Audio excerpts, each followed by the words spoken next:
పరమా ప్రజారాజ్యం ప్రైవేట్ పరమా ప్లీజ్ దిగండి, మీ సీట్లోకి వెళ్ళండి. పోడియం దిగాలి. మీరు రోజు పోడియం ఎక్కడం మంచి పద్ధతి కాదు. మీరు వేరియస్ డిపార్ట్మెంట్స్ నుంచి అంటే దాదాపు 3,48,000 ఎంప్లాయ్మెంట్ రావడం జరిగింది మన గవర్నమెంట్ వచ్చిన తర్వాత. ఇది కాక అధ్యక్ష జాబ్ మేళాస్ నుంచి 82,012 జాబ్స్ ప్రొవైడ్ చేయడం జరిగింది. మూడో ప్రశ్నకి డిస్ట్రిక్ట్ వైజ్ పర్టిక్యులర్స్ వచ్చి మెగా డిఎస్సి నుంచి 15,941 జాబ్స్ ఇవ్వడం జరిగింది. దాంట్లో అనంతపురం వచ్చి 755, చిత్తూరు వచ్చి 1408, ఈస్ట్ గోదావరి 1349, గుంటూరు 1140, కడప 680, కృష్ణా 1203, కర్నూలు 2590, నెల్లూరు 657, ప్రకాశం 661, శ్రీకాకుళం 535, విశాఖపట్నం 1134, విజయనగరం 578, వెస్ట్ గోదావరి 1063.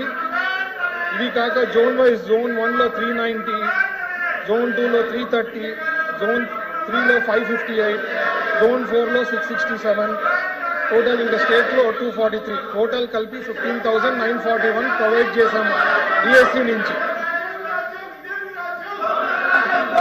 అలాగే ఈ 3,48,000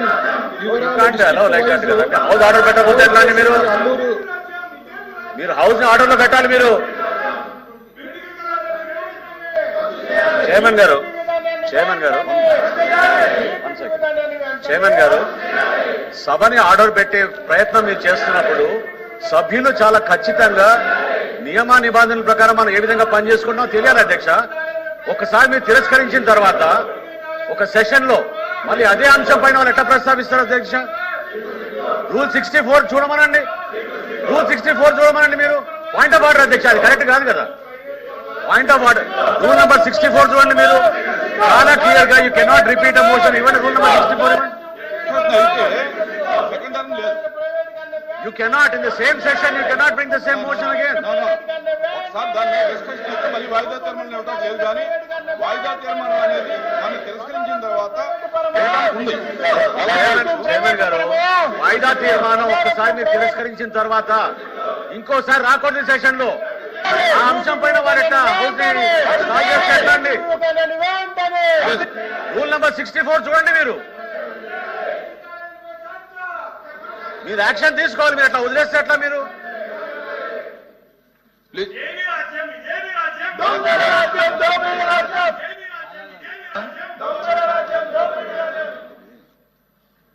గౌరవ మంత్రి గారు మనోహర్ గారు కూడా ఇంతకుముందు కూర్చోండి.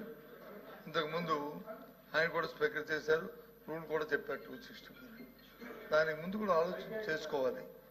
మన సాంప్రదాయాలు మన కన్వెన్షన్స్ ఏ విధంగా ఉన్నాయి. బీఎస్సీలో నిర్ణయం తీసుకున్న తర్వాత బీఎస్సీని దాన్ని డివైడ్ అయ్యి దాని నుంచి బిజినెస్ తేకుండా కూర్చోమ్మా నీకు ఇస్తారు తర్వాత తేకుండా మరి ఏ విధంగా వాళ్ళు అయ్యారని అధ్యక్ష? దానికి రూల్ లేదా మన రూల్ బుక్ లో చెప్పంటారా? దాన్ని ఏ విధంగా వచ్చారు? అది తప్పు కదా అధ్యక్ష. అందుకు కాబట్టి దయచేసి ముందు ఏదైతే మా డిమాండ్ ఉందో బీఎస్సీలో ఏదైతే మనం అంగీకరించామో ఆ డిబేట్ ని జరిగి తీరాలి అనేది మా డిమాండ్. ఎందుకంటే ఇది ప్రజల సమస్య, ఇది ప్రజల సమస్య, ఇది ఒకరికో రాజకీయమైన సమస్య కాదు. కోట్లాది మంది ప్రజల తాలూకు ఇస్తున్న ప్రజా ఆరోగ్యానికి సంబంధించిన సమస్య. వాళ్ళందరూ ఎంత ఇబ్బంది పడుతున్నారో ఈ సమస్య. కాబట్టి జరగాలి, డిబేట్ జరగాలి. మీరు తీసుకున్న నిర్ణయం ప్రజా వ్యతిరేకంగా రద్దవ్వాలి. అప్పుడే ముందుకెళ్తాం. అంతేగాని మాకు ఇంకో దురుద్దేశం లేదు. చైర్మన్ గారు అధ్యక్ష మెడికల్ కాలేజెస్ ఇష్యూ మీద షార్ట్ డిస్కషన్ ఒప్పుకోవడం జరిగింది. బిజినెస్ అడ్వైజరీ కమిటీలో కూడా ఓకే చేశాము. కానీ group A group B ministers ఉండటం వల్ల కొద్ది క్లాష్ వచ్చింది. దాని గురించి ఈరోజు కన్ఫర్మ్ చేస్తామని కూడా ఆ రోజు చెప్పాము.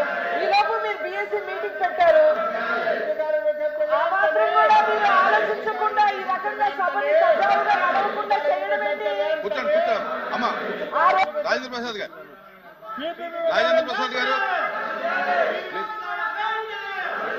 With respect to the chair అధ్యక్ష, ఎల్ఓపి గారు కోట్ చేశారు ట్రెడిషన్స్ గురించి, కస్టమ్స్ గురించి. మీరు ఎల్ఓపి గారి గురించి మాట్లాడాలండి అధ్యక్ష. ముందు సభని ఆర్డర్లో పెట్టిన తర్వాత ఆయన మాట్లాడితే బాగుండేది అధ్యక్ష. వారు సభ్యుల్ని వారిని కూర్చోమన్న తర్వాత వారు మాట్లాడితే బాగుండేది. సభని ఈ రోజున ఆర్డర్లో పెట్టకుండా ఈ రకమైనటువంటి నియమావళి ఎక్కడా లేదా అధ్యక్ష. ఈరోజు నియమావళికి వ్యతిరేకంగా జరుగుతా ఉంది ఈ సభ.